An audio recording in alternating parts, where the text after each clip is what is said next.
And welcome back, family, to another installment of Metaphysics on Your Mind.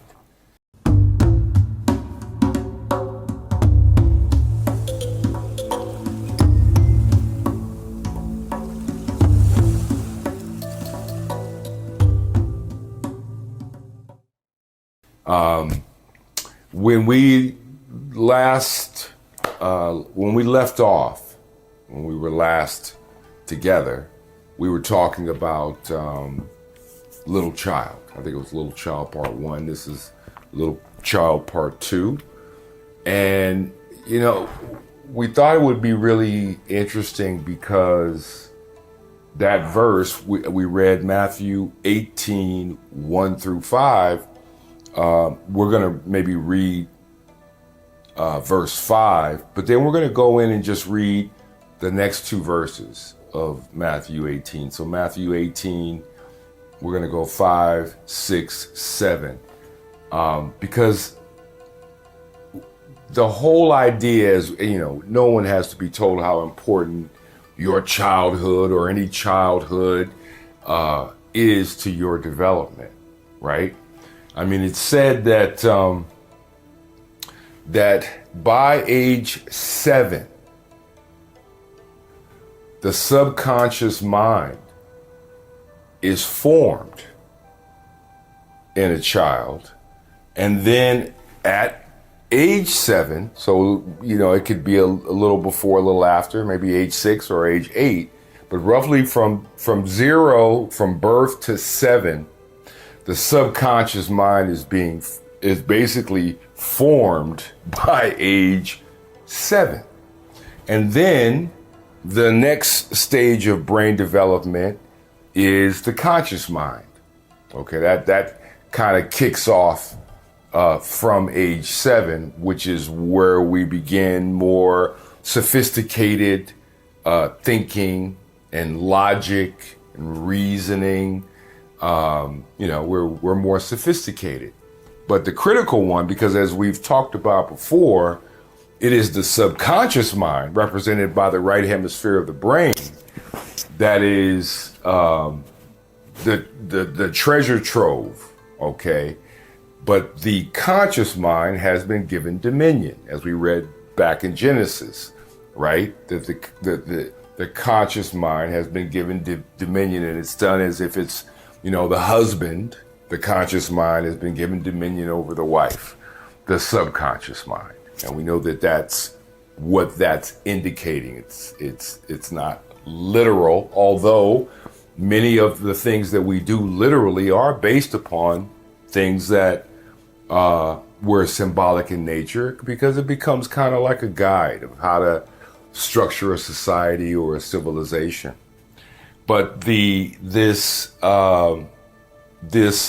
whole thing where the frontal cortex kicks in at age 7, for the development of the conscious mind. But the important thing to me is that the subconscious mind is basically the operating system. Okay, by age 7, that operating system is pretty much in place. And then as we develop the conscious mind, the frontal cortex, which you could think of those as like the applications that are utilized in the operating system. So needless to say, all ages, quote unquote, are important, but age 0 to 7 is so formative. It is so foundationally critical that, to kind of, slide over a little bit, any trauma or, something of a long-lasting nature, when that happens, especially in the younger years, when that operating system is being formed, then there could potentially, unless there's an intervention, unless there is a correction, there's a potentially lifelong effect, okay? Some trauma that happens by age 7, thereabouts, doesn't get healed. It can be dormant. I'm not a medical professional or a psychologist, but these are things that we all know, and that trauma, unhealed, when in the perfect quote unquote unfortunate storm, then the applications, right? How effective or efficient will the applications be if the operating system has, shall we say, has defects, okay, for lack of a better word. So needless to say that, our childhood, that's the foundation. So this is not to, point fingers and say, everything that's wrong with me is because, no, what we're trying to do is we're trying to connect dots back and understand that things that were out of your control, as far as how they may have happened to you, still could have an effect on how you live your life. And it could be it could be a blind spot, right? You might not even be aware of how you've been affected. And that's why we talk about meditation, going in and shining the light into those dark areas that we, may or may not want to venture. Okay. So let's just read Matthew 18, 6 through 7.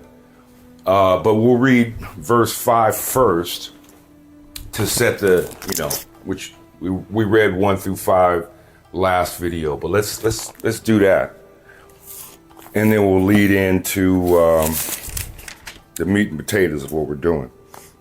So Matthew 18:5, and whoso shall receive one such little child in my name receiveth me. Remember that. Okay, so now let's go to verse 6 and 7.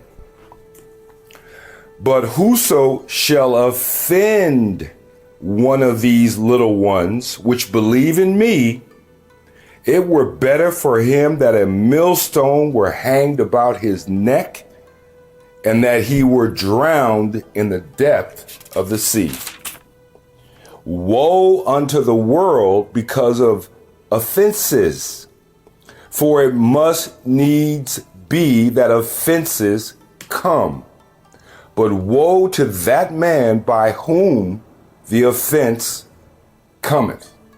Okay, so again, there are a number of meanings to a lot of these writings, but in this context, what's being said, what I would propose is being said, is we talked about that being born again, quote unquote, is happening in the mind when you go into communion with the divine and you are able to adopt the Christ mind or the virgin mind, which brings about a state, we talked about the symbolic sacrifice of the flesh so that there could be a rebirth, a new birth, the child of promise. Okay. What that scripture is saying is woe unto anyone who gets in the way of this rebirth. Okay. Woe unto the world. Woe unto those that get in the way of the little ones, meaning that you are one of the little ones when you adopt the Christ consciousness, the Krishna consciousness, the virgin mind, whatever you want to call it, and you wipe away, right? You become as a child. You collapse the ego. Woe unto those who would get in the way of those who are seeking to become truly born again. See, there are those that want to get in the way and want to inhibit the true rebirth. See, we're not talking about the ego rebirth. We're talking about the spiritual consciousness, right? The ego's been dissolved for a time. So that thing is saying, woe unto those who would inhibit.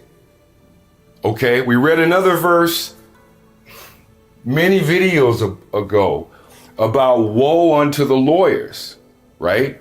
Meaning those who interpret the law, who interpret the principles that dissuade those from going within, from discovering their spiritual nature. Okay? Whoever that might be. But that's how important it is. Why?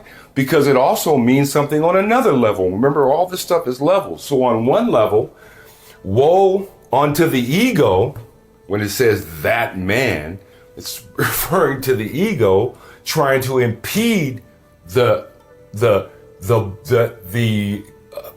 shall we say, the child of promise being born again, right? The ego's trying to pull you out of communion, doesn't want to be left out.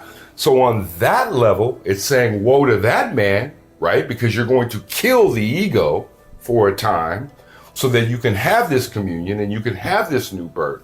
But on another level, it's also saying that, if you look at it on a little bit more of a literal level, woe unto those who inhibit the development of a child. Okay? The development of an innocent, presumably, little one or child. Those who dissuade that child from their full potential. Those who want that child, for whatever reason, to not get ahead of them and be held back. Those who want that child to become their own worst enemy so that someone else can prosper. Woe unto those. So the scriptures are clearly telling us when it's talking about that child and being born again, well, we know from science, man, 0 to 7 operating system. You jam up that operating system. Once the applications get plugged in, what do you got? You could have trouble for a lifetime. Okay? So that's what this is all about. This is about saying, you know what? We got to get in contact with the little child. And in this case, I'm going to say the 7-year-old child within all of us. Okay? Just to make contact with that 7-year-old child, because what else are we trying to do? We're trying to make contact in meditation with the divine, the higher self. So the higher self and the inner self, because that child is still in you, right?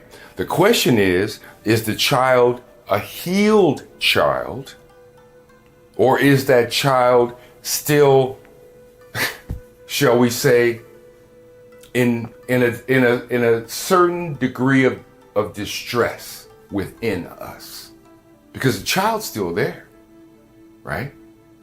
So I thought what it would be cool to do, and what the idea here is, we know about the watching and the no thought meditation, but there's also other types of meditation. This one is kind of like a musical meditation.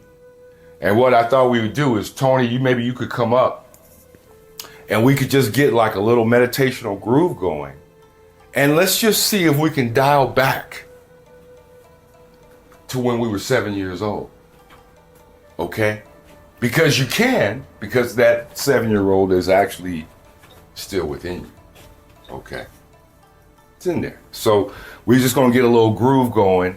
And what I would say is, we're going to carry out maybe for, several minutes or whatever, and just let this video play out. When the music stops, when the video goes off, if you want to go into a meditation, because remember, music and breathing is great to pull you into that right modality. But as we're kind of going into it, we want to do it more as kind of a visual meditation. You bringing to mind, and I think most of us can do it, is to go back and to picture yourself at 7 years old.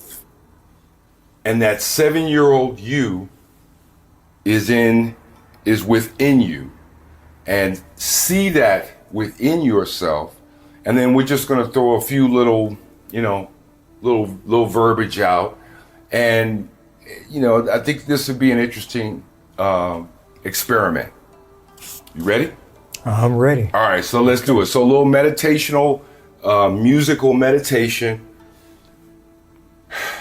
we're bringing into our presence, you know, whether you want to do it with your eyes open, your eyes closed, or whatever, you at 7 years old, okay? That's who we're communicating with.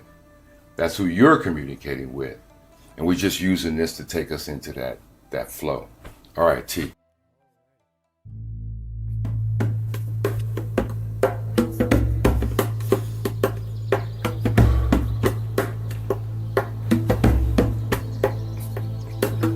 Seven years old.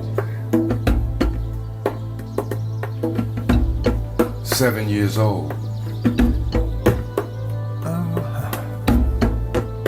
You can picture yourself.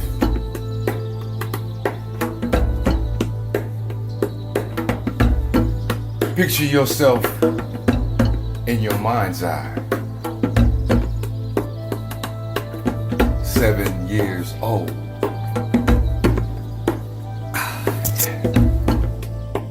Take it back. Taking it back, yeah. Take it back. Whoa, Take it back. take it back. Take it back. 7 years old. Tell me, what do you see in your mind's eye?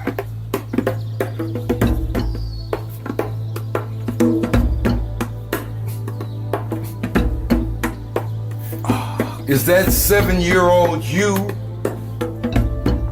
smiling?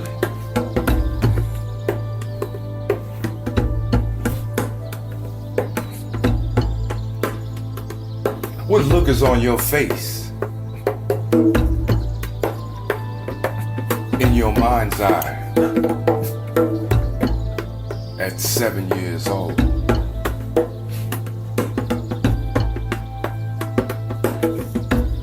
Yeah, 7 years old. 7 years old. Oh,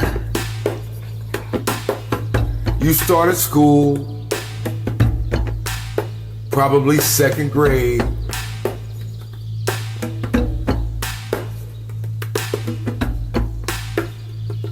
Were you happy?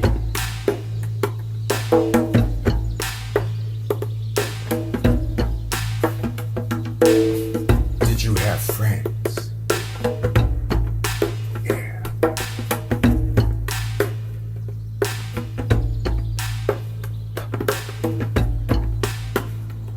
Did you get good grades in 1st and 2nd grade?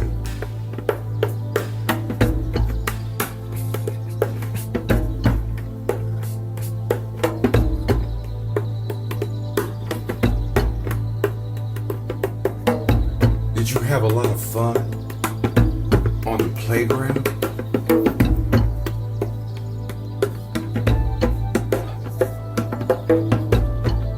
Did you even like school? Or would you rather have stayed home? Yeah. 7 years old. You remember 7? I remember it. I remember it. The question is,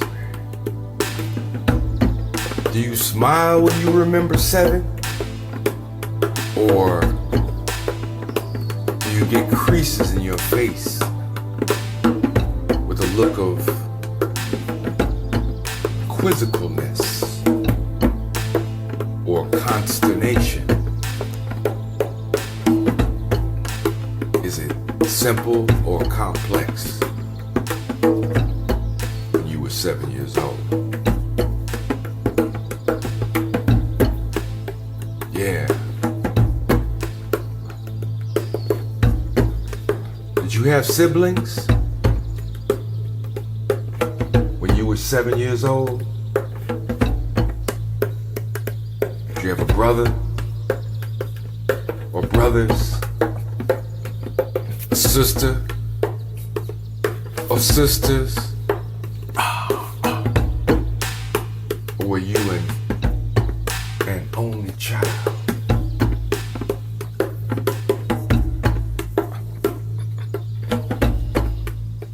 Did you feel deeply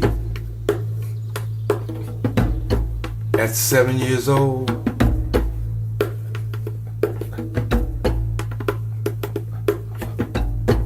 Was it happy in your home at 7 years old?